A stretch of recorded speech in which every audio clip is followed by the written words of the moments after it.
रामराम शेतकरी मित्रांनो, कांदा निर्यात बंदीच्या विरोधात राज्यातील शेतकरी संघटनाकडून असहकार आंदोलनाचा इशारा हा देण्यात आलेला होता।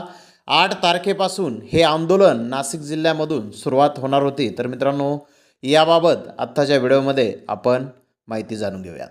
मित्रांनो, नाशिक जिल्ह्यातील बाजार समित्यामध्ये सोमवारपासून कामकाज बंदचा इशारा विविध शेतकरी संघटनांनी दिला होता। मात्र बाजार समितीचे कामकाज सुरळीत सुरू होते अशी माहिती जिल्हा सहकार विभागातील अधिकारी भीमा दौंड यांनी दिली आहे।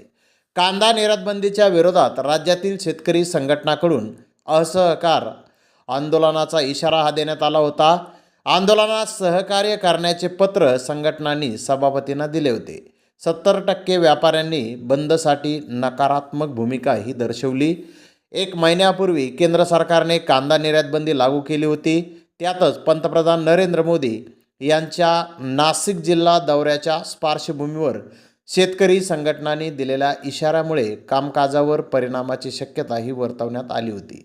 रघुनाथ दादा पाटील यांची शेतकरी संघटना, रयत क्रांती शेतकरी संघटना, स्वाभिमानी शेतकरी संघटना, प्रहार व छावा यासारख्या संघटनांनी केंद्र सरकारच्या निर्णयाचा निषेध करत असहकार आंदोलनाची हाक दिली होती। मात्र स्थानिक व्यापाऱ्यांनी आंदोलनास विरोध केला। सध्या मालाची आवकच कमी झाली असल्याचे व्यापाऱ्यांचे म्हणणे होते।